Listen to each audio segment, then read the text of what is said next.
Donc, moi, je voulais me présenter. Alexandre Boissonneau, étudiant en génie de la construction en troisième année. Je suis également conseiller au développement durable à l'association étudiante.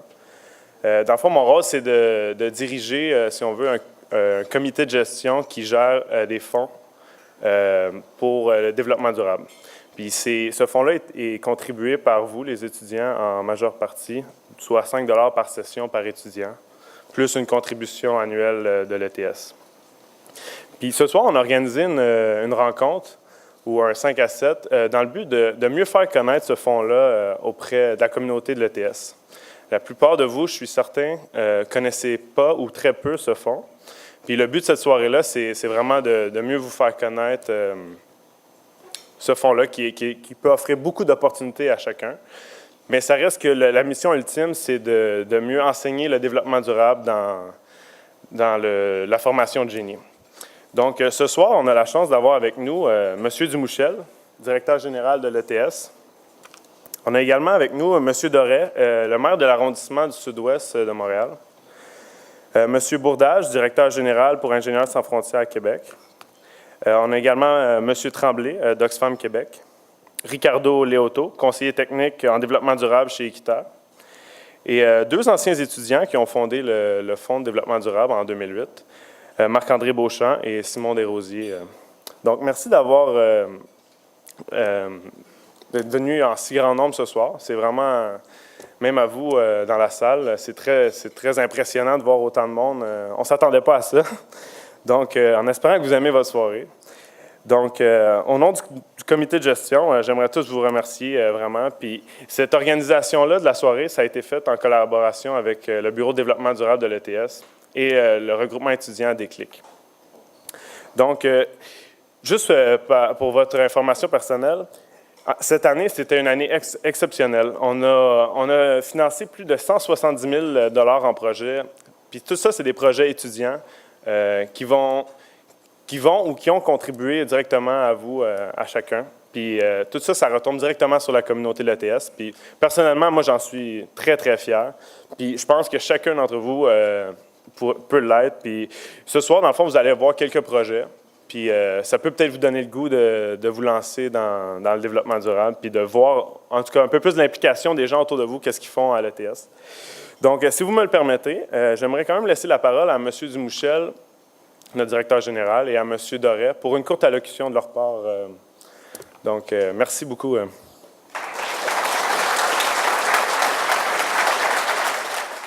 Monsieur le maire de l'arrondissement du Sud-Ouest, Monsieur le directeur général d'Ingénieurs sans frontières, Monsieur le coordonnateur de la planification du programme Accès Innovation Oxfam, Monsieur le président de l'association étudiante.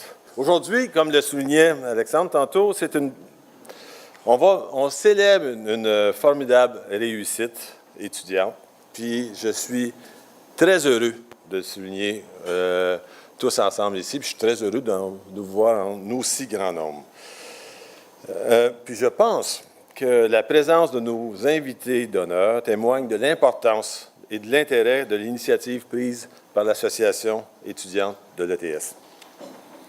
Cette initiative, c'est la création du Fonds de développement durable de l'Association qui, en 2008, ça, c'était un geste qui s'inscrivait dans la foulée de la mise en place du Pacte des générations en 2007. Puis un des objectifs du Pacte, ça visait à sensibiliser les Québécois à l'importance de participer à l'émergence d'une vision novatrice dans des secteurs clés de la nouvelle économie, notamment l'énergie et les technologies propres. Puis nos étudiants à l'ETS, comme dans bien d'autres choses, ont bien compris le message puis avant les autres. Puis ont relevé 3 défis du PAC qui concernaient de se mobiliser pour agir ensemble, de réaliser un bilan de durabilité sur le campus, puis de créer un fonds de durabilité pour soutenir le développement des projets étudiants. Ce que nos étudiants et l'association qui dirigeait cette activité-là ont fait est d'autant plus remarquable que le Fonds de développement durable de l'association étudiante a été l'un des premiers avec celui des étudiants de l'Université Concordia, à voir le jour dans le réseau universitaire québécois. Puis j'en profite aujourd'hui pour souligner et signaler ici la présence des fondateurs, de nos anciens diplômés, M. Marc-André Beauchamp et Simon Desrosiers, qui sont ici. Levez-vous, puis bravo.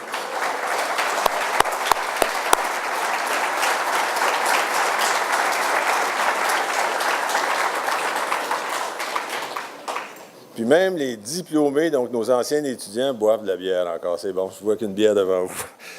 Ce fonds, créé par l'association étudiante, s'est donné une mission qui était claire, qui a été réalisée, c'est de financer des projets qui favorisent l'intégration et l'application du développement durable avec et pour la communauté de l'ETS.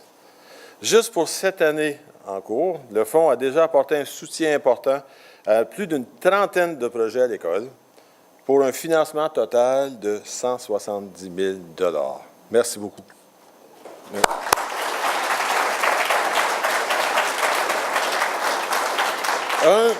Un de ces projets-là, c'est le mur de houblon. Je ne sais pas si vous l'avez vu l'an passé, on l'avait inauguré, c'est sur Notre-Dame, sur l'ancien bâtiment de Dow. Donc, on a érigé un mur du houblon qu'on avait inauguré, qu'on avait célébré d'ailleurs aussi avec la 40 par après au pub étudiant. Ce projet-là, c'est un projet de verdissement très intéressant dans notre environnement immédiat. Puis, ça fait un petit rappel aussi à l'historique de l'école, parce que vous savez, ici, c'était dans le pavillon A, c'était là-bas, c'est O'Keeffe. Dans l'autre côté, c'est Dow. Donc, moi, je m'amuse toujours à dire que dans le temps, on brassait du houblon ici, avec du malt. Et aujourd'hui, c'est des neurones qu'on brasse. Et vous le réussissez très bien. Le Fonds a aussi participé activement à la mise en place du volet étudiant de notre programme incitatif de transport en commun qui a permis aux étudiants de l'ETS d'obtenir de très intéressantes réductions sur un abonnement annuel à un service de transport en commun. Autre exemple du Fonds, de réalisation du Fonds, c'est que depuis 2 ans, grâce au Fonds, la journée porte ouverte que l'école tient chaque année est un événement carboneutre. Et donc, cette année, cet événement-là de porte ouverte qui a eu lieu en février dernier, nous avons neutralisé l'émission de 43 tonnes de CO2 produites par le déplacement de 2300 visiteurs. Donc, ce sont des exemples de réalisation qu'on peut faire à même ce fonds-là. Je ne sais pas si c'est des exemples que vous aviez pensé à l'origine quand vous avez créé ce fonds-là, mais il est bien actif, ce fonds-là, et déjà, il y a des très belles réalisations. Et ça nous a influencé l'école. Donc, depuis déjà plusieurs années, l'ETS a multiplié les initiatives fondées sur les valeurs et les objectifs du développement durable, initiatives dont quelques-unes nous ont valu des distinctions. Pour n'en nommer que 2, il y a le prix du patrimoine commercial 2014 pour la conversion de l'ancienne tour de brassage de la brasserie d'art en carrefour d'innovation Ingo. C'est un prix qui nous a été décerné par la Ville de Montréal en collaboration avec Héritage Montréal. Et on vient d'obtenir aussi l'octroi de la certification LEED de niveau A pour ce même édifice. En terminant, j'en profite pour vous remercier d'être avec nous aujourd'hui et pour féliciter tous les étudiants qui contribuent volontairement au Fonds. Je remercie également l'association étudiante qui est représentée par son président ici et le comité de gestion du Fonds qui a organisé cette activité de reconnaissance. Je suis convaincu que nous n'avons pas fini de mesurer les retombées positives de ce Fonds et j'ai bien hâte de voir la suite des choses. Merci et bonne journée.